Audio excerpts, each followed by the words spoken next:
ఘట్టానికి అంత ఉన్నది.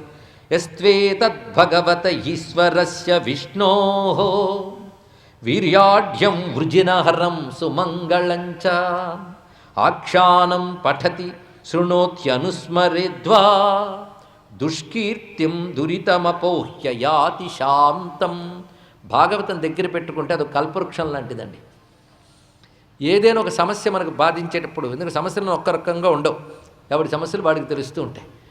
పైగా ఒకటికి ఎప్పుడు ఒకే సమస్య ఉండదు, రకరకాల సమస్యలు వస్తాయి. ఎలాంటి సమస్య వచ్చినా దాన్ని పరిష్కరించగలిగేటువంటి ఒకానొక కథాఘట్టం భాగవతంలో ఉంది. భాగవతంకి అంత గొప్పతనం ఉంది. అందుకే భాగవత శ్రవణ ఫలం అంత విశేషం. అందుకే సప్తాహాది శ్రవణములు చేసేటప్పుడు అన్ని రకాల సమస్యల్ని పరిష్కరించడం ఆ కథాశ్రవణంలో జరుగుతుంది. అందుకే అద్భుతమైన కథ మనకు పక్కనే జరుగుతున్నా మనం ఎందుకు వెళ్ళలేమంటే బాగుపడే యోగం ఉండకపోవడం వల్ల. ఇది తెలుసుకుంటే చాలు. ఇక్కడ ఒక్కొక్క ఘట్టానికి అద్భుతమైన ఫలితం ఉంటుందండి. ఇప్పటి వరకు మనం ఎన్ని ఘట్టాలు విన గజేంద్ర మోక్షానికి ఒక ఫలితం ఉంది. అదేవిధంగా వామన చరిత్రకు మరొక ఫలితం ఉన్నది. కృష్ణావతారంలో రకరకాల లీలా ఘట్టములకు రకరకాల లీలా ఫలితాలు ఉన్నాయి. వీటన్నిటికీ ఉపాసనా శాస్త్రంలో రమ్యమైనటువంటి ఫలాలు చెప్పారు. అరే కూర్చుని మఠం వేసుకుని జపతపాలు అవసరం లేకుండా, ఉపవాసాలు అవసరం లేకుండా ఇవి వింటే బాగుపడిపోతారు.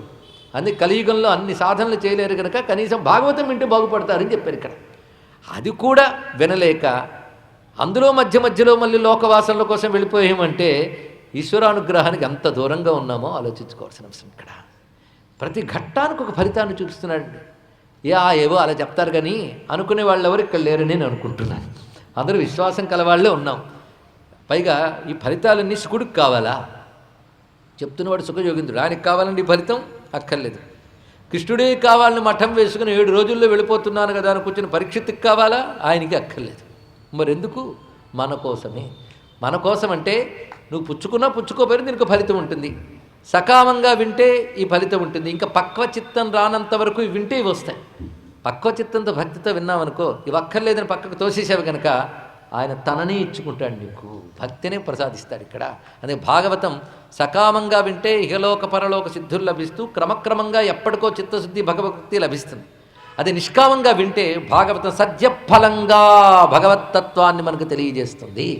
అందుకే మొదటి నుంచి మనం మాటికి వైరాగ్యంతో జ్ఞానంతో కూడిన విష్ణుభక్తిని చెప్తున్నాడు. జ్ఞాన వైరాగ్యంతో కూడిన విష్ణుభక్తి చెప్పాము ఎప్పుడో.